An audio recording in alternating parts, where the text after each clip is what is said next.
Basebo ne banyabo tubaniriza nnyo Mukama waffe. Njagala kutwala omusagulo okubaniriza mu saavisi eno ey'akawungeezi ka leero nga tuzze okusaba okwebaza okutendereza Katonda olw'okutumazisaako omwaka omulamba wano mu kibuga Stockholm mu nsi eno eya Sweden nga tutandise okusaba mu Luganda. Ebisinga tujja kubyogera nga bwe tugenda mu maaso. Katutandika okusinza kwaffe kuno kwa kawungeezi ka leero ne puroguramu yaffe gye batuwadde ku peegi esooka nti Mukama abeere nammwe. Tusabe nti Ayi Katonda ayinza byonna, bw'amanya emitima gy'abantu bonna n'ebigambo bye baagala era atakisibwa byama byonna, tukuza ebirowoozo by'omu mitima gyaffe ng'ossaamu omwoyo gw'omutukuvu, tukwagalira eddala, tutendereze erinnya ly'etukuvu nga bwe kitugwanira kubwa Yesu Kristo Mukama waffe. Amiina.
Ekitundu kyaffe ekisooka Ebbaluwa ya Pawulo Omupeesito essuula 4 okuva ku lunyiriri olusooka okutuuka ku lunyiriri olw'omusanvu. Wasoma bwe wati: kale baganda bange abaagalwa, bennumirwa omwoyo, essanyu lyange era engule yange, muyimirirenga bwe mutyo okunywerera Mukama waffe. Abaagalwa, mbuulirira Ewodiya era mbuulirira Sentuke balowoozenga bumu Mukama waffe. Nate era naawe muddu munnange ddala ddala nkwegayiridde obeeranga abakazi abo, kubanga baakolanga emirimu wamu nange mu njiri. Era ne Kulementi n'abalala bakozi bannange amannya gaabwe gali mu kitabo ky'obulamu. Musanyukirenga Mukama waffe ennaku zonna. Nate njogera nti musanyukenga.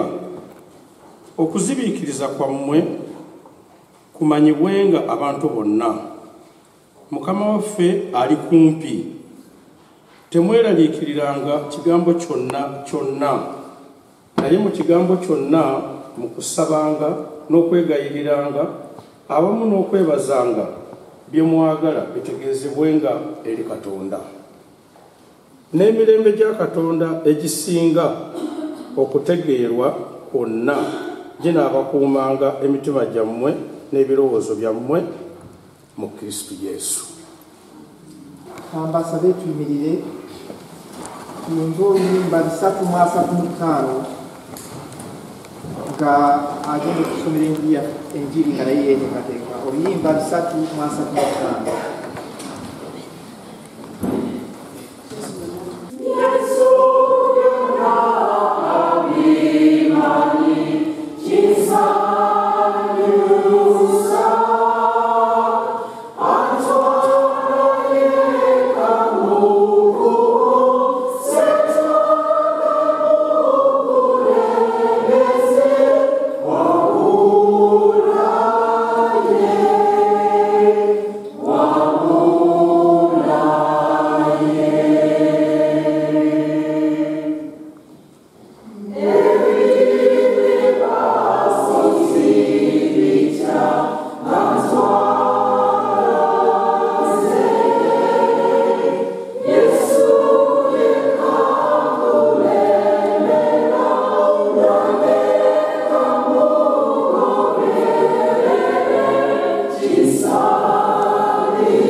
Abo batuuka bwe baali mu kkubo nga bagenda e Yerusaalemi, ng'ayita wakati wa Samaliya ne Galilaaya.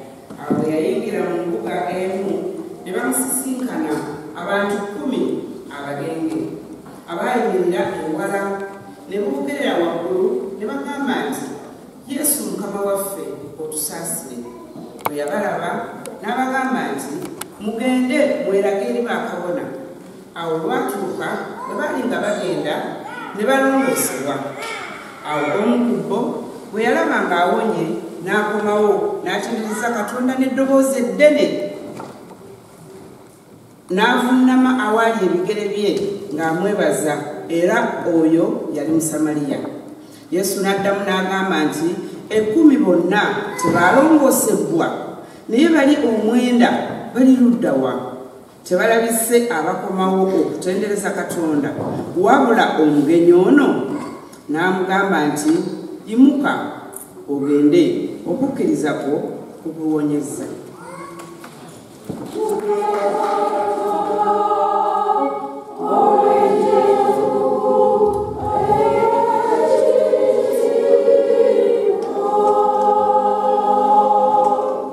Baweereza bannange mwenna, bakristaayo bannange mwenna, banyabo ne bassebo, njagala kutwala omukisa guno kubanga si kya bulijjo okusinza nga mulina omulabirizi, okwaniriza mukali waffe omulabirizi ow'emityana ali awamu naffe akawungeezi ka leero, kambasabe tumwanirizeeko.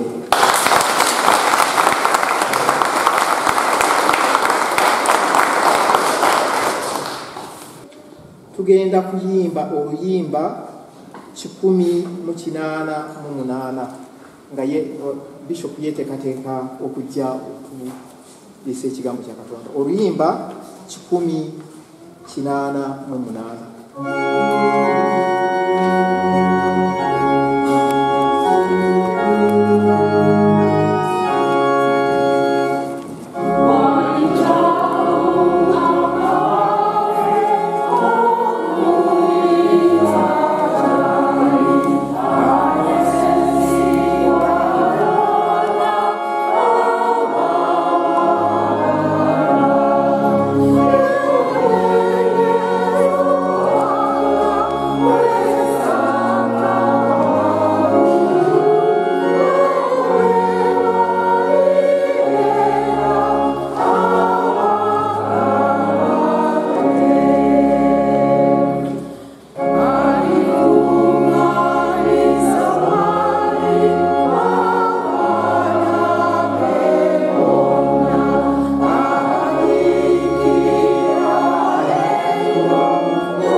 Katonda yebazibwe.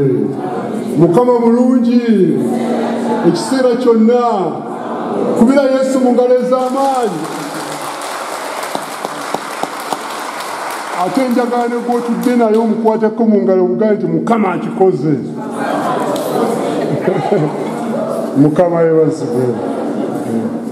Njagala nange okwegatta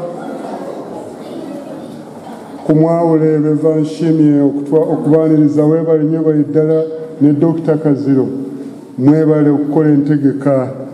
Ate nebaza nnyo omukubiriza w'ekkanisa eno awamu n'olukiiko lwonna olw'okusobola okumpita.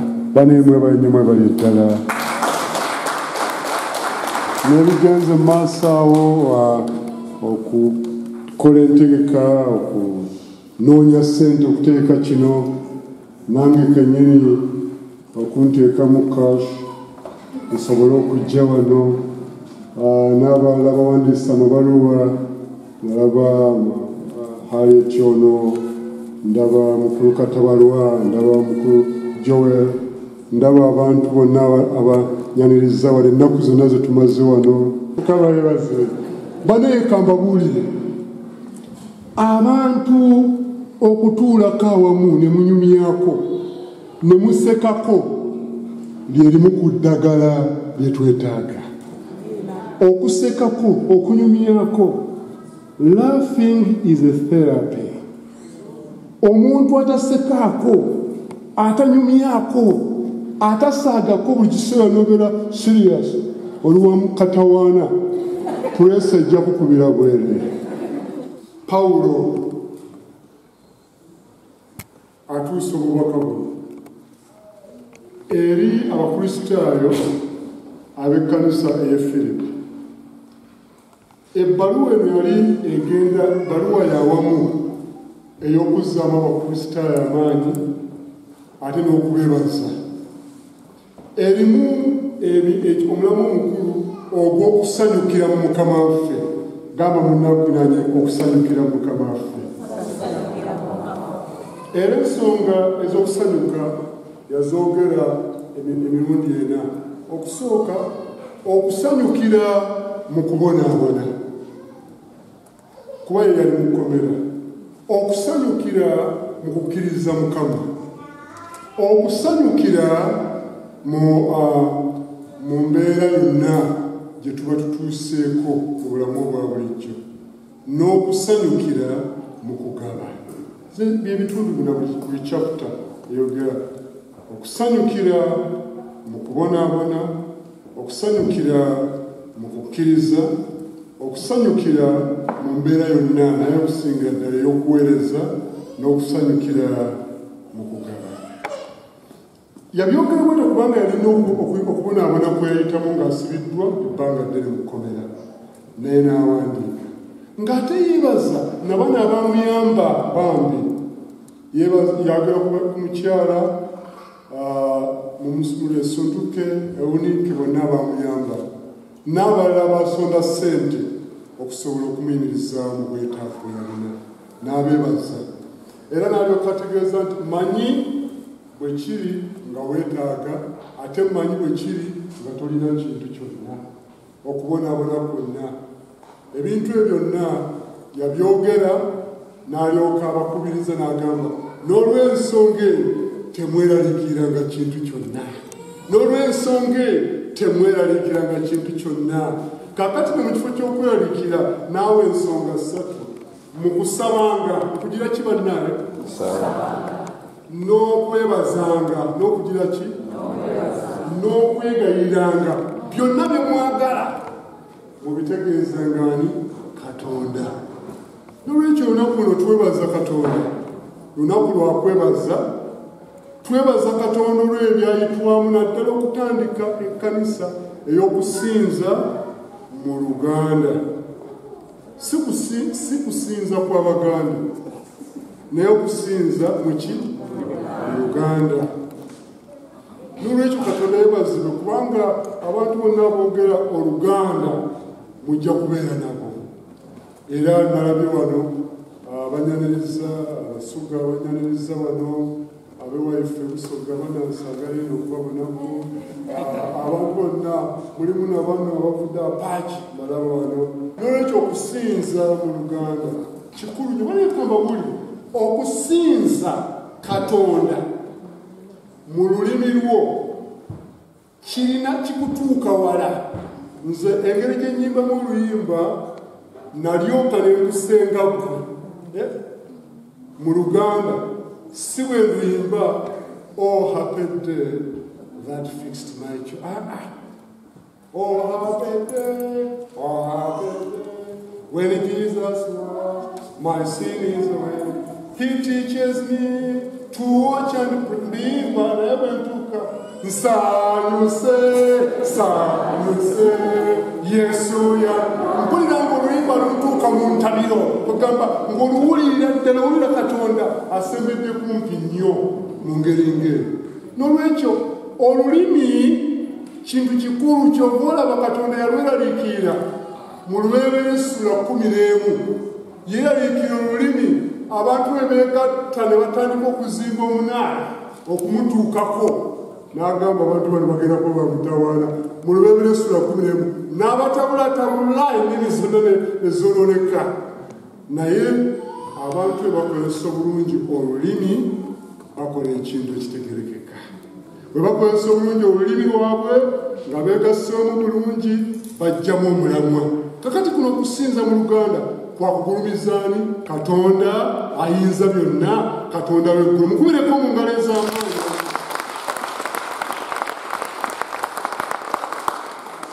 Mwebale nnyo mwebale ddala batandika eyo Bungereza eyo. Mukama yeebazibwe ate n'abatutte mu maaso ensonga eno. Pawulo aleeta ensonga eno enkulu era we mulamu ogupuleesibwa gwakwebaza mu kifo ky'okweraliikirira. Twebaze ki? Weebaze. Kubanga omuntu ateebaza tayinza kufuna mukisa nga bali abagenge omwenda abatadda kugira ki? Kwebaza. Abasomi baffe bano batusomedde bulungi. Omu yekka bwe yakomawo okwebaza yafuna omukisa togulabanga omuyitirivu ennyo ennyo. N'ekyo Katonda yeebazibwe. Abantu bwe bayiga okwebaza Katonda abawa omukisa. Bwe bayiga okusiima Mukama abawa omukisa. Naye gaba maka abantu abeebaza ndowooza mujjukire waffe nze waffe ekyaggwe Bukunja eyo nga batukuba batubeebazizza. Kugamba ekintu kikkuliramu kikubaamu ng'ogenda okiyiga. Ndowooza ne bw'oba ogenzeewa okiyiga mu ngero Essula 22:6 engero 22:6 agamba manyiisa omwana omuto ekkubo erimugwanira okutambuliramu bw'atyo ne bw'aliba ng'akuze talirivaamu. Era kati mmwe ekibaleese wonna n'okwepakira okuva wanaawa kubanga waliwo ekintu kye babateekamu nga mukyali bato ewammwe. Kaakati wali bakadde bamwe tebakyaliwo n'ojja e Bulaaya naye era kikyakulemeddemu. Kugamba wotuuka n'olaba tetulina wetusabira wano ng'owulira olina ekikubulako. Ekyo nno gwe mulamwa omukulu ennyo ennyo ogwe tulina ate okujjukira bazadde baffe ne tubeebaliza ku Katonda. The church is existing for 3 main reasons. Ensonga esooka yeeno okusinza Katonda. The first reason is ministering to God. Ministering to God, okubaako obuweereza bwe tukola Katonda kwe kumusinza. Katonda kyatulagalako kumusinza. Yensonga esooka, actually ensonga lwaki Katonda yakuteekawo. Yensonga lwaki akyakuleseewo. Ensonga lwaki akyakuleseewo n'aba nti yakujja e Uganda n'akuleeta gyakuleeta naye nga nkyakuleseewo okunsinza. Yensonga enkulu. Waliwo by'oyiseemu, waliwo bye mwajja kuno ku Europe abala baafa ne babazaayo. Mulimu abamu bwe mwalikula mu ssomero ne batabulako P7. Mulimu abamu abatabulako siniafu naye Katonda ng'akuleseewo. Ne wabaawo abala bonna abatandika okukola emirimu ne batamalaako naye gwe Katonda akyakuleseewo. Ate buli okumanya nga kukoledde eb'ekitalo buli koolya kakuwoomera. Ndabye dishi banaye mwategekedde bannange buli kanguya muli buki teeka kuno ate nga Katonda akoledde buli koolya yeetabulira olwo Katonda yamanya olubuto ne luteeka lakaasa kugamba Katonda okumwebaza kwa nsonga. Aleluya. Nsonga y'amaanyi nnyo nnyo Katonda okumwebaza y'ensonga enkulu lwaki akyatuleseewo. Era ensonga lwaki n'ekkanisa weeri. Ensonga lwaki n'ekkanisa weeri eriwo kubanga Katonda emusinza. Ministry to God means worshiping Him. Katonda kyatwagalako kyokatana kirala Mukama yebaza kyovogera ku nkya nogamba Mukama webale n'omwogera tofulumanga ennyumba nga tomwogeddeeko bw'oyingira emmotoka mugambe Mukama webale Katonda kubanga eriyo abatatuuse bw'ogamba okubawo ku mulimu gwa Mukama webale bane sitaani mubi eriyo abantu bonga gye baava bamanyirira balina obuntu bwe batambula nabo bane sitaani mubi sitaani ajooga banna nakujja e Uganda mu byonna bye bayitamu ebyakuleeta kuno ate era olina ddayo akimeyo akati kamuwe emigisa ebulayi sitaani ajooga abantu omusajja akakuwa yakoma mu pifo n'agakano katwala omuntu n'ava Uganda atajja alogeba n'ebungereza kugamba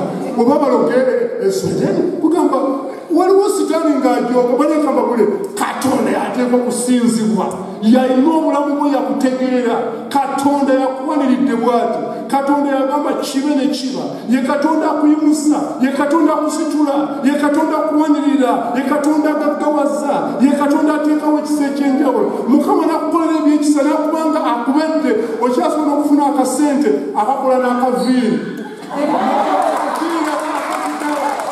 Aleluya ndaba wano obuviiri abakazi nebwakoze banaye nze teri kyansanyusiza bakutuuka ku kisaawe walirenda babagomesi neŋŋamba kati ntuuse oliwo okowule bwenzi abamakanzu n'olaba bagize obuviiri abakoze kitaka abanga mukulu n'olaba waliwo abakola obuviiri ne babaawo obukkawana ate n'akanyama nakavume kutunengawakikale bannange naye waliwo ebintu bamu abantu bye batebaza n'akaviiri waliwo naganga balina enviiri za kiwani enviiri za ggwako Mukama gye yakutondamu waliwo ze Kampala road eri gye neewuunya nali sikimanyi nga mpira balanga abantu okujja okugula amabeere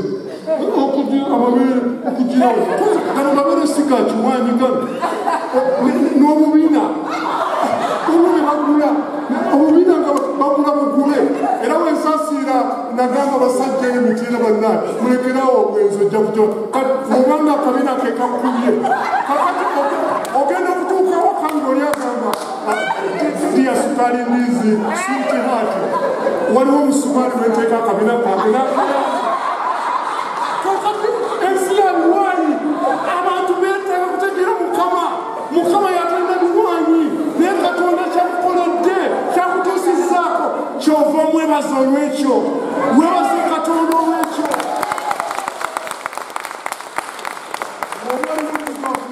webaze Katonda obuddugavu tofuba kwekuuta kulaba nga obuddugavu webaze Katonda nze bannaye nebaza Katonda olw'obuddugavu n'envi nze balize era sizizigala naye waliwo akanyola kano k'envi buli kiseera nga ofu naye kuno obugenda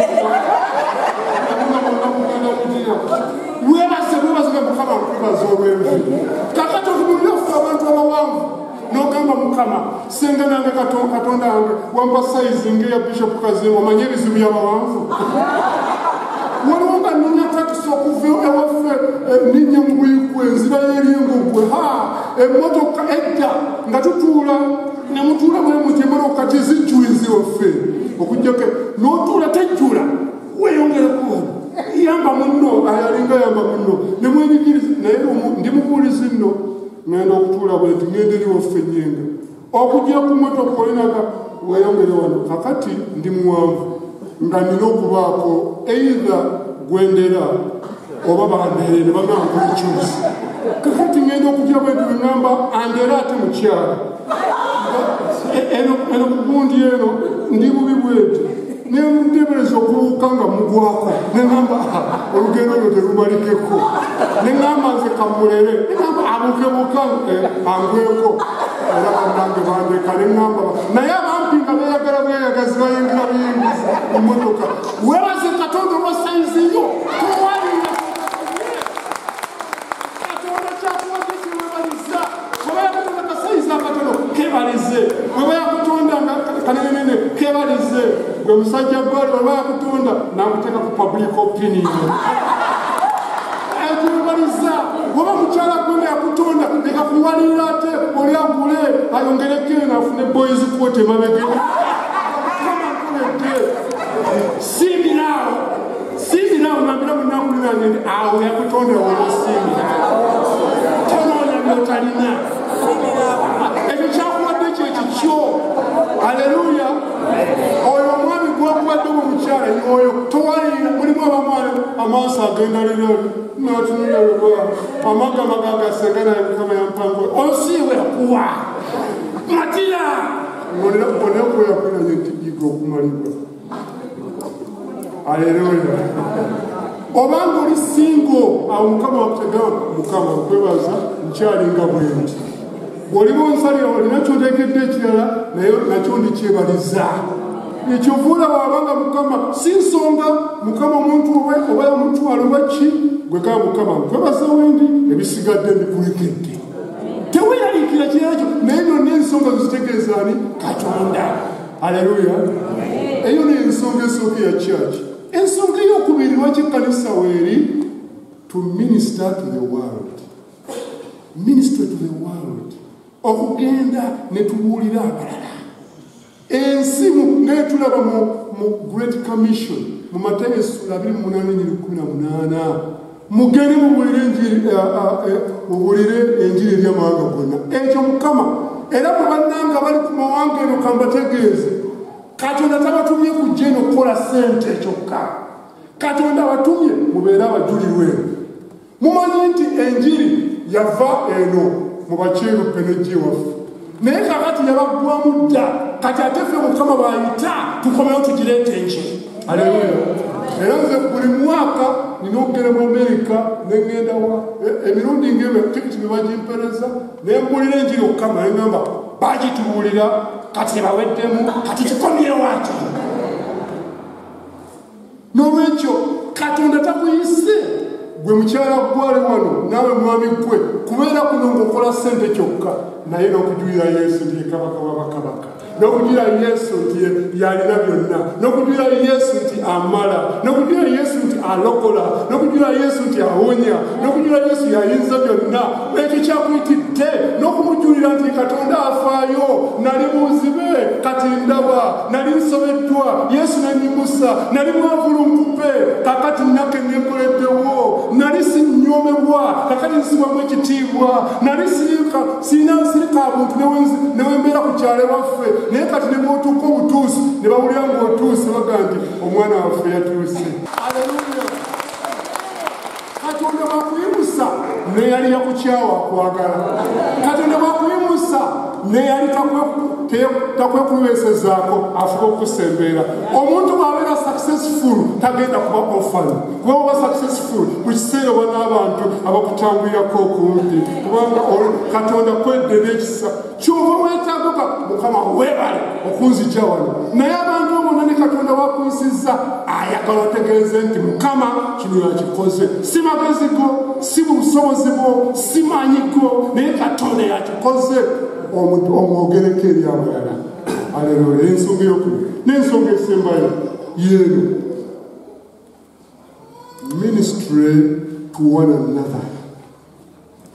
Okuzimbagana fekka na fekka okuyambagana okusitula abalala okweyimusa ensonga y'okusasula okuzimbagana gyendiko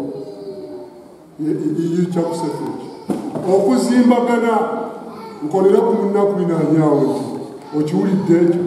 Okusinza mu Luganda kuteekeddwa kubeera kwa kuzimbagana. Kunoonya gundi yaliriddawa nga netumulaba gundi nga tasabye aliriddawa gundi kiki ekyamutuukako bannange muleme kujja kuno ku Bungereza ne mujja mu Sweden mu Europe eno ate ne mwewalanirayo. Kiseera kino kyakwaga buli muntu kyakuyamba munne. Waliwo abantu abamu nga balaba bannaabwe bagenda waggulu ate bafuba okubasala bagwe wansi. Abantu abo si bantu ddala ba Katonda bulungi. Olaba nga munnagenda waggulu laba engeri gy'omwongerayo walaba alinnya nga waliwo musindike agende waggulu ate nga nantuuka waggulu abantu bano bali abasiga. kyobula ekkanisa erina kuyambagana ensonga y'okusala abantu okuzimbagana mu amaanyi buli muntu okusitula munne okwetegerakanyako emigugu kyova tobeera ku kitundu kino n'otabaako muntu gw'oyamba. Mmwe bantu mmwe abali wano bannaabe temubeere mu bumeezi ne mufuna akasente n'otaweerezaako wamu. Ekkanisa z'omwe gye ziri gye mwava ku kyalo gye babaziika fuba okulaba ng'olina kuwowerezaayo akayamba kuba oyinza okujja kuno naye nga tolina kuwowerezaayo ate ng'ekikkanisa kibi nnyo nnyo kirabika bubi. Tebereza ogenda okutuuka wano owogola wena n'otonya mooli n'osupanasuuti ekikkanisa gy'ova ku kyalo. Omubuulizi we wammwe ku kyalo talina wadde akagaali gw'osobola okugamba nti kaakati ngenda kugulira omubuulizi waffe akagaali oba nja kuba naawe ofuna omukisa kubanga Katonda akuwadde omukisa ate obeera omukisa eri abalala ate obeera omukisa eri abalala ate Mukama naawe akuwa omukisa. Leka kubeera kuno nga tolina muntu yenna mwana mulekwa wadde n'omu gw'oyamba era nga ne bategeeza buli funayo omuntu gw'onooyamba nga tomusuubira kusasula nga tomusuubira nti alibaako kyazza naye gweokola bukozi ebisigadde Mukama agenda kuwagga omukisa oba okuwa abaana b'omukisa oba abaana b'abaana b'omukisa okuyita limu obwoya kubira Katonda mu ngalo akakikole.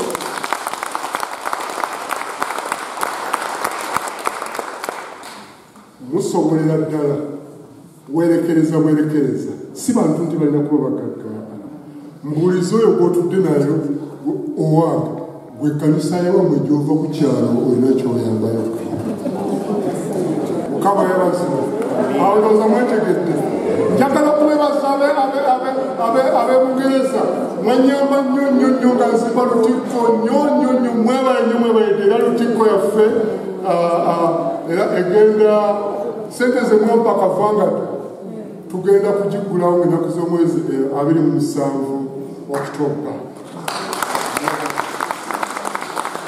Twakagizimbira emyaka 2 n'emyezi 8 ekkanisa.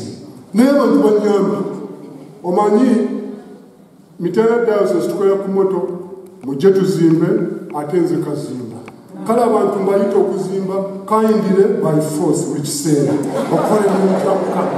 Naye omanyi abantu abamu bayamba loga nti gundi gwosobola kiri gwosobola edirisa nembayamba okwetegeera kayingire by force kukakale ekkanisa wetuusa. N'olwekyo wenenjala mutegeere kaakano Katonda akuyisa okubako gw'oyamba. Era banetobeera kuno n'olga ye gundi alibwe tutalaba ennaku zinaliddawo mubuuzeeko mwekubira obusimu. Era bannange bwe mubanga muwadde nga wenakuyita ng'olina bwe mukyawaganya okumala akabanga muweereza oluuso omugaali mbirese tutabaganire mu bbanga temweteekanga kompalana temweraliikiranga nsonga zonna naye ensonga zonna muzitegeeze Mukama okusaba n'okwegayirira n'okwebazanga nga muzimbagana mwekka nga musonyiwagana temuwalana kibi lwa kibi bbanga yonna naye abasaasiragana abazimbagana ab'ekisa abasonyiwagana era ekireeta abantu n'okugenda ewala ne baba kubanga tebasonyiwaga ne mumaka gennyini abantu tebanayiga kusonyiwagana tebanakiyiga naye banamanya nti Katonda atuyisa okubanga ekkanisa nga tuzimbagana tusonyiwagana bajja kugenda mu maaso bakole obuweereza bamirundi emeka 3 ministry to God okusinza Katonda ministry to the world okubuulira abantu ebikwata ku Mukama ne ministry to one another. Kambabuulire banne nsaba wemunaakola ebyo mujja kutwala okusinza mu Luganda mu maaso nga muzimbagana temudda mu ntondo gundi nga bukyandwala nga teryanoonya gunoonyiza bameka nafiirwa ebiseera ebyo nga tebajja wange bwe yonna gye bafiirwa ogendayo kale no muyige okumanya nti nange nina ebinnema oba nange balemeddwa omusinkana mugendera kale no mujja kwetaaga okusaasiragana okwo ekigambo kino ekyokutegeeza ensonga z'Omukama n'obutatya mu byawandiikibwa Bayibuli yonna, don't fear, kirabika emirundi 365. The word don't fear appears in the Bible 365 times. Kitegeeza buli lunaku olinawo obubaka obugamba totya. Buli lunaku ennaku omwabaleribuna buli lunaku waliwo obubaka obugamba totya. Teweyaliikiriza. Tegeeza Mukama. Tereeza ensonga yo. Yingiza Yesu akulokole, ebisigadde ajja bikola.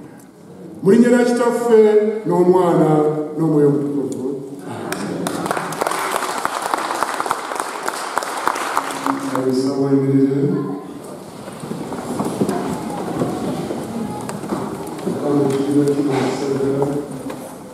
Basinkane Mukama, basinkane mu bizitowa, basinkane mu beeraliikiriza, basinkane mu mazeeko essuubi, bayamba okutegeera nti okusinza kitegeeza nti otuwadde omukisa okwogera ku linnya lye, otuwadde omukisa okutegeeza abalala nti Yesu ye Mukama, otuwadde omukisa okuzimbagana Afrika.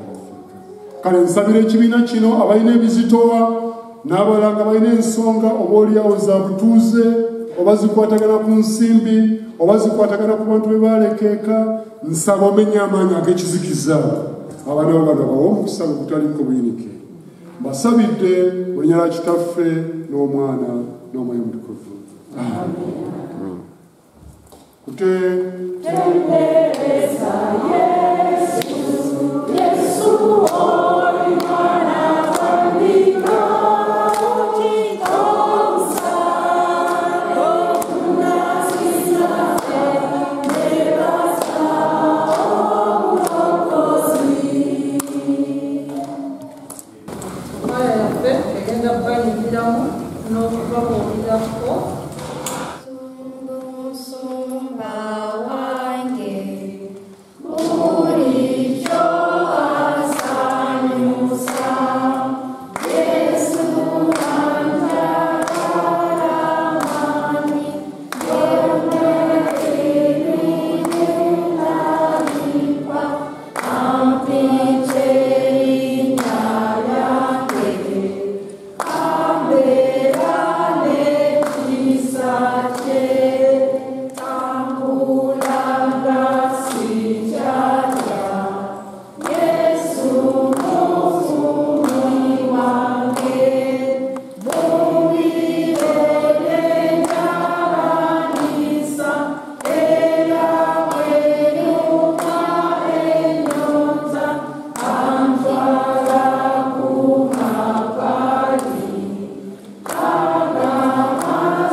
Katonda waffe omulungi, Katonda Kitaffe, Katonda Omwana, Katonda Omwoyo Omutukuvu, tukwebaza olw'ebirabo by'abaana bye watuwa n'okusigira ddala abaana abo be tubadde mu maaso gaffe. Kitaffe ayinza byonna tubateeka mu mikono gyo, okusooka byonna nga tukwegayira bateekeko obukuumi bwo.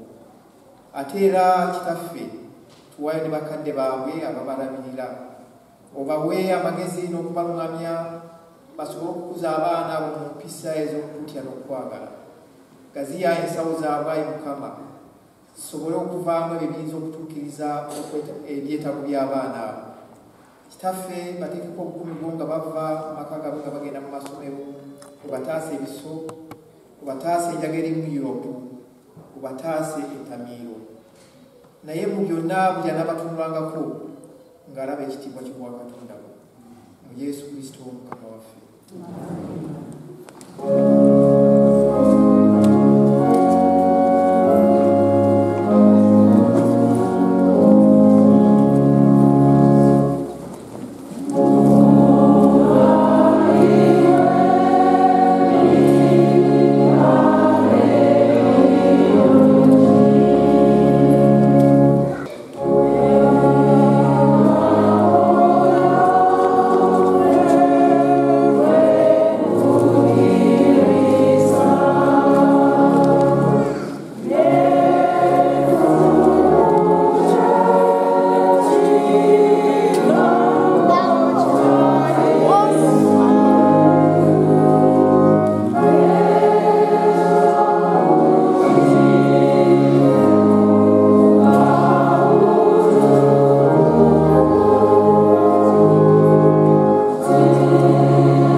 alina kyagala okwebaza Mukama kyamukoledde ajje nga abakwaya batuyimbira nga bafukamira wano nga bishopu abasabira.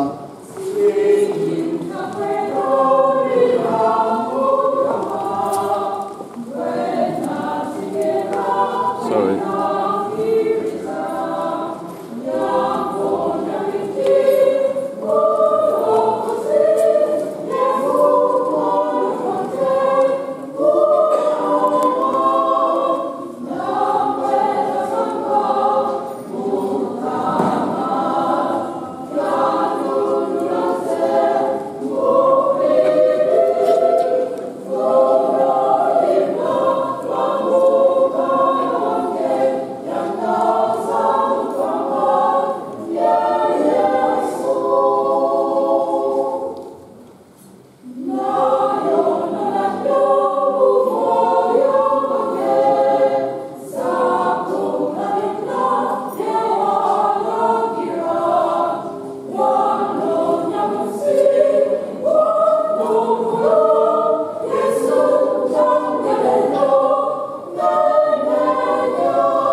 kale katwebaza Mukama tukwebaza nnyo weebale nnyo Mukama olw'okusinza okwatandika omwaka oguwedde mu nsi eno okw'Oluganda omwaka mulamba nga weekuli ebintu bitandika naye okuyimirizaawo si kyangu buli muntu atandika ekintu ate era wabaawo n'abalabe abagolokoka okulemesa kino kitandise naye Mukama owangudde tukusinza Mukama tukutendereza tukwogerako nti weebale nnyo weebalire ddala era Mukama abantu abalina okwolesebwa n'abawagidde okwolesebwa n'abateekeseza mu nkola okwolesebwa ate n'abaali ebungereza eri ne batandika akati okusinza kuno kugenda kugaziwa wonna we kuli bwebaza mu nsi ezitali zimu ebungereza mu Amerika tukubeeramu e Boston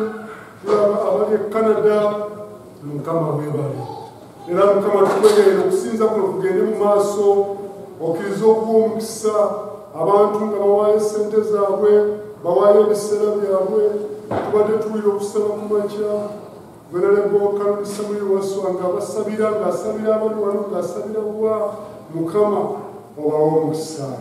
Era Mukama twali tulaba n'abeewaddeyo bano n'akola kino bano ne bakola kino bano ne bakola ng'abakerezi bano ne bakola nga ki. Mukama tukwebaza n'ekkanisa tukwebaza n'omusumba Nick era n'abaawano abawaddeyo ekifo kino.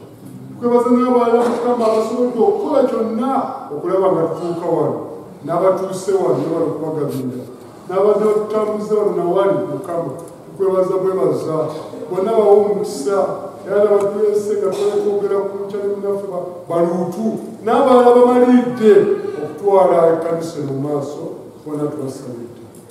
Era Mukama tusaba obawo omukisa katusirikiire buli muntu baako Mukama mu kuba akaama ky'omwebaza.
Mukwebaza kuno mugende nga mweyongera mu maaso.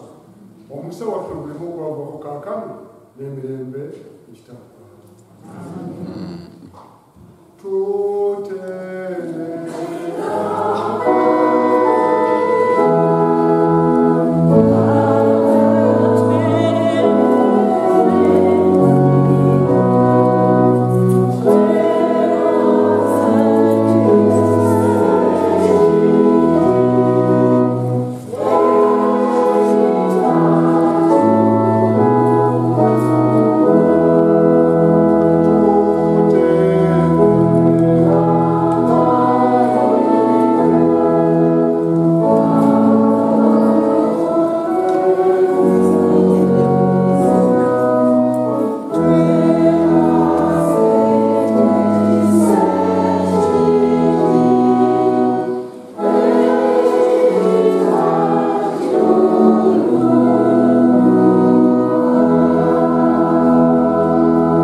Kati tutuuse mu kiseera nga tugenda kusembera kakati tuli ku lupapula luno nalwisa olwokusatu oba lwakubiri okweteekateeka mwe abeenenyereza ddala amazima ebibi byammwe era abaagalana ne bannammwe era abamaliridde okukwata empisa empya nga muwulira amateeka ga Katonda n'okutambulira mu makubo ge amatukuvu kaakano n'ennaku zonna. Musembere nga mukkiriza mutoole esakalamento entukuvu ebasanyuse.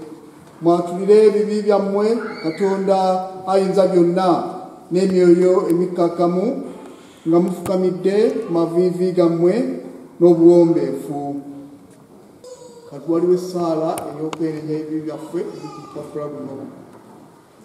Ffenna ndowooza walina obutabo mugira watula essaala eyo ffenna.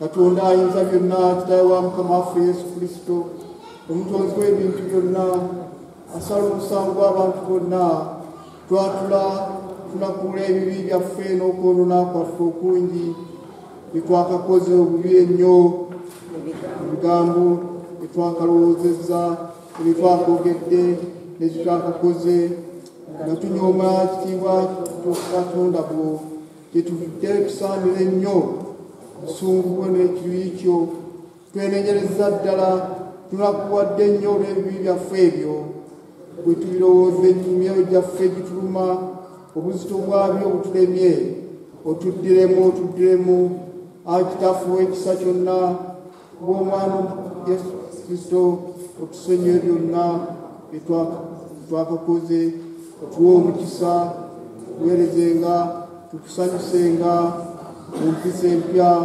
kaakano b'ennaku zonna erinnya lyo litulumizibwe litenderezebwe kuba Yesu Kristo Mukama waffe amiina. Ayi kitaffe ow'ekisa tukwegayirira obuwombeefu otwefe okinatula ebitundu bino ebirawo bino omubiri n'omusaayi ebya Mukama waffe Yesu Kristo nga tujjukira okufa otubamutta tugabirwe omubiri gwe n'omusaayi gwe ebirina omukisa omungi. Ekiro kiri kiyalirwamu olukwe yaddira bw'ati omugaati ne yeebaza. Bw'emala okwebaza n'agukwata yekka ennyini n'alyoka agumenyaamenyamu. N'agabira abayigirizwa nga mutoole mulye guno kubanga guno gwe mubiri gwange ogw'eddayo kuba mmwe. Mukironda bwe muto buli bwe munaagulyangako okunzijukira nze. Bwe baamala okulya n'addira bw'ati ekikompe ne yeebaza. Bwe yamala okwebaza n'abawa ng'agamba munywe ku nvinnyo eno kubanga eno gwe musaayi gwange ogw'endagaano empya oguyise ku lwammwe ne ku lw'abandi okuggyawo ebibi. Mukolenga bwe mutyo buli bwe munaaginywangako envinnyo eno okunzijukira. Ffe abangi tuli omulimu kubanga ffenna emirembe gya Mukama waffe gibeeramu. Kansabe buli muntu oyagalize munno emirembe mukwateko omwebaza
Mukama abeere nammwe.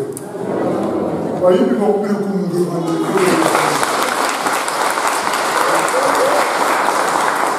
Abasembedde njagala otegere nti oyo Yesu ayinawe ebbangaliza. Naawe atasembedde tegeera nti Mukama tayinza kubabuza. Akutegeera. Amanyi ng'oyitamanyi n'ekyokukola kimanyi. Kale katusabe Mukama bakuume abasitaka enkomera ez'amanyi. Mukama bayimusiza obwenyi bwe era baweerere emirembe. Mugende n'emirembe, toli wekka, teweeraliikirira. Katonda akumanyi, akuvunaanyizibwa, amanyi byakuteekedde. Yongera okumwesiga n'okutwala ensonga ze gy'ali buli kiseera, kubanga oli mu kkanisa ng'oyitiddwa okumusinza, okutwala ensonga zo gy'ali. Oyitiddwa okuleeta abalala eri Yesu, oyitiddwa okuzimba abalala n'okukola ebyekisa ekkanisa ezimbibwe. Era Mukama basiteka enkomera ez'amaanyi obwa Yesu Kristo Mukama waffe.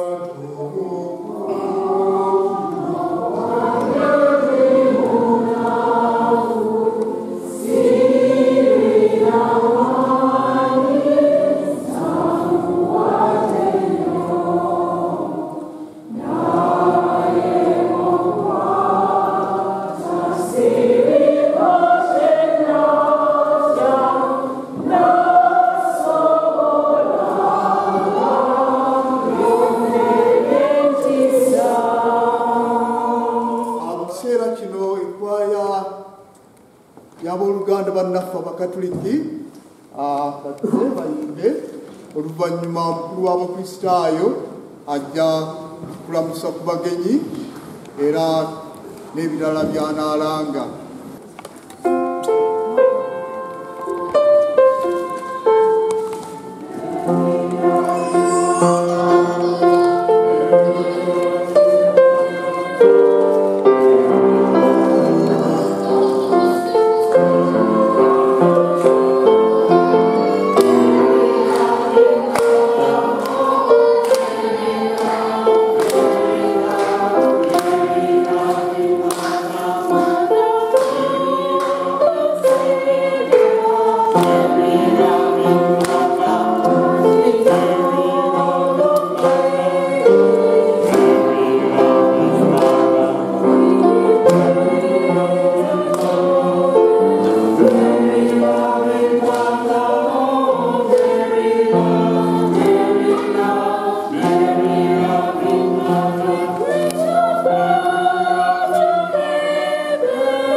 okubalaba mwenna leero lunaku lukulu amanya gange nze Nyansengo Bajoya ku lw'ekkanisa y'okusinza mu Luganda Sweden tusanyuse nnyo okubalaba twagala okulwaniriza mwenna buli kinoomu gye yavudde okusingira ddala kitaffe mu Katonda omulabirizi eyavudde emityana okututuukako wano. Tumuwe obugalo.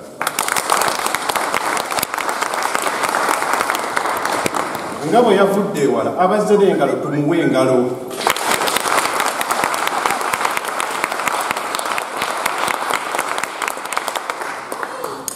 Omwaka mulamba nga tutendereza Katonda mu lulimi lutegeera nga tuli wano mu kanisa. Tumwebaza Katonda kubanga atukuumira tutambuza bulungi. Tutuusa okwebaza kwaffe eri abaawule baffe abadde nga bava e UK okujja otukolamu omulimu, era tewali mwezi na gumu mu mwaka gwonna emyezi 11 babadde nga bajja. Reverend Dr. Kaziro wamu ne Reverend Shime Stephen tubanetubebaza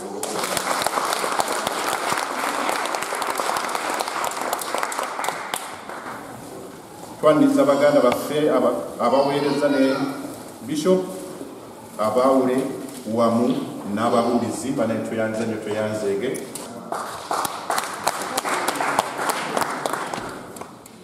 Mukama bwe yaza nate obusiru bwa Sayuni ne tulyoka tufaanana ng'ababalonda. Akamwa kaffe ne kalyoka kaddula enseko. Ne balyoka boogera mu mawanga nti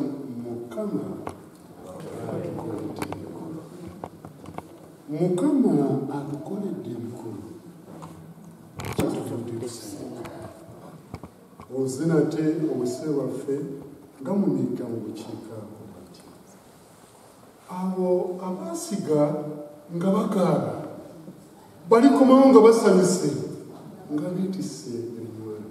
Newankubadde yagenda ng'akaaba ng'atwala ensigo alikomawo ng'asanyuse nga yeetisse ebinywanyi kubera Katonda mu ngalo we. Obuweereza bwonna naffe olwokubiri yakubankera okuddayo e Uganda mutusabire n'ebiriyo byonna Mukama afugira. Ate era temwerabiranga wamu. Tweyanziza, tweyanzeege ab'enkajja, ab'ennakati, ab'entamwengalire, ndifuna okulya n'ekulyowa omwoyo. Tunaayitanga babiri ng'akulabyeko Yesu. Muli nkutukira mu ngalo nga mutwe gwa nkoko. Sibasuula mu guluka nga mutwe gwa nkoko. Kanetwatwane n'obusigadde mu bunyongere.